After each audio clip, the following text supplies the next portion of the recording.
Hello बच्चों, चलिए प्रश्न को समझते हैं। 12 किलोमीटर प्रति घंटा की चाल से एक ऊंची दीवार की ओर जाती एक साइकिल पर बैठा बालक सीटी बजाता है। सीटी की प्रमुख आवृत्ति 1600 हर्ट्ज है। दीवार पर बैठे एक कौवे को इस सीटी की आवाज की आवृत्ति कितनी सुनाई देगी? तो सबसे पहले हम बात करेंगे मुख्य अवधारणा की।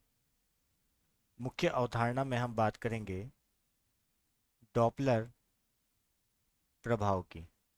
देखिए, डॉपलर प्रभाव क्या बताता है। डॉपलर प्रभाव स्रोत एवं श्रोता के मध्य अगर सापेक्ष गति हो रही है तो उनके मध्य जो आवृत्ति है, आभासी आवृत्ति और वास्तविक आवृत्ति में संबंध देता है। तो जो आभासी आवृत्ति है उसका अनुपात किससे? वास्तविक आवृत्ति से किसके बराबर होता है? जैसे एन डैश से प्रदर्शित कर रहा हूं मैं आभासी को और एन से प्रदर्शित कर रहा हूं वास्तविक को, वो बराबर होता है ध्वनि का वेग किसके सापेक्ष? श्रोता के सापेक्ष बटे ध्वनि का वेग स्रोत के सापेक्ष। स्रोत के सापेक्ष। तो चलिए इसी अवधारणाओं को उपयोग में लेकर प्रश्न को हल करते हैं। हल। तो बच्चों, हमें क्या दिया हुआ है? हमें दिया हुआ है कि एक बालक है।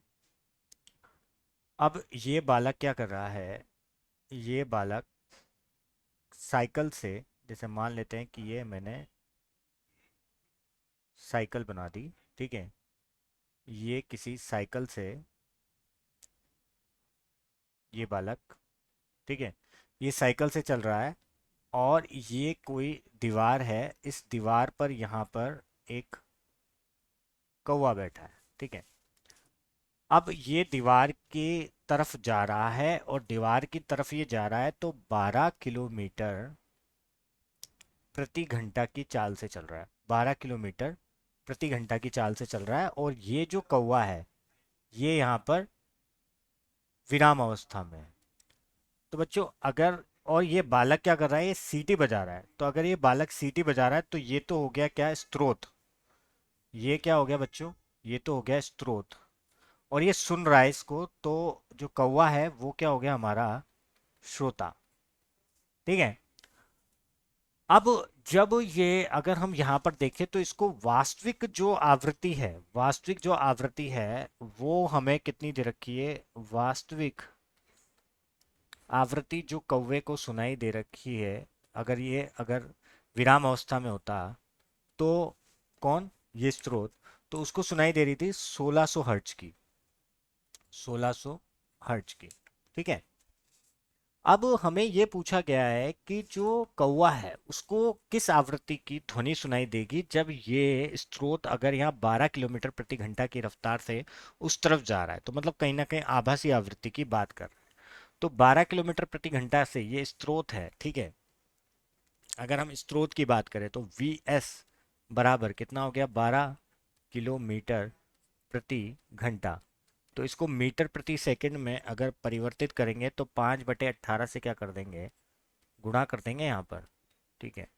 तो इससे हमें मिलेगा 3.33 मीटर प्रति सेकंड मिल जाएगा बच्चों, ठीक है। अब हम यहाँ पर देखेंगे देखिए यहाँ पर सापेक्ष गति हो रही है किस किस के बीच में? स्रोत और श्रोता के बीच में। तो हम यहाँ पर क्या लगा सकते हैं? यहाँ पर हम डॉपलर प्रभाव को उपयोग में ले सकते हैं। और डॉपलर प्रभाव क्या बताता है? वो संबंध बताता है आभासी आवृत्ति का वास्तविक आवृत्ति से। वास्तविक आवृत्ति से। तो क्या होता है आभासी आवृत्ति? ध्वनि की वेग किसके सापेक्ष? श्रोता के सापेक्ष, श्रोता के सापेक्ष बटे ध्वनि का वेग, ध्वनि का वेग स्रोत के सापेक्ष, स्रोत के सापेक्ष। तो देखिए बच्चों, हम आभासी आवृत्ति को तो प्रदर्शित कर रहे हैं एन डैश से और वास्तविक को एन से, ठीक है। और यहाँ पर जैसे ध्वनि का वेग भी, जैसे अगर हम देखें यहाँ पर, तो ध्वनि का वेग जो है 332 किलोमीटर प्रति घंटा के, 332 मीटर प्रति सेकंड है, ठीक है। उसको जैसे मान लेते हैं हम इसको, तो ये तो हमारा ओ से, और ये ध्वनि का वेग जो है उसे हम वी से प्रदर्शित कर रहे हैं। वो दे रखा है, कितना दे रखा है वो हमें दे रखा है 332 मीटर प्रति सेकंड, ठीक है। तो देखिए बच्चों, ये तो हो गया ध्वनि का वेग। देखिए बच्चों, यहाँ से समझेंगे हम कि ध्वनि का वेग श्रोता के सापेक्ष, अगर श्रोता देखेंगे तो यहाँ पर स्थिर अवस्था में है, ठीक है। और नीचे क्या दे रखा है, ध्वनि का वेग स्रोत के सापेक्ष। स्रोत यहाँ पर क्या है, वी एस से हमने इसको प्रदर्शित करा है, तो वी एस हो जाएगा, ठीक है। अब हमें निकालना क्या है यहाँ पर, हमें निकालना बच्चों यहाँ पर आभासी आवृत्ति। तो एन डैश बराबर क्या हो जाएगा, वी माइनस वी ओ बटे वी माइनस वी एस गुणा एन, ठीक है। तो ये तो कितना दे रखा है, 332, और ऑब्जर्वर हमारा मतलब जो हमारा श्रोता है वो तो गतिशील नहीं है, तो शून्य बटे में 332 ऋणात्मक 3.33 और गुणा में 1600 हर्ट्ज। तो यहाँ से जब हम इसको हल करेंगे तो हमें हल करने पर मिलेगा 1616.21 हर्ट्ज, और यही हमारे प्रश्न का उपयुक्त उत्तर होगा। तो मैं आशा करता हूँ आपको समझ आया होगा। धन्यवाद।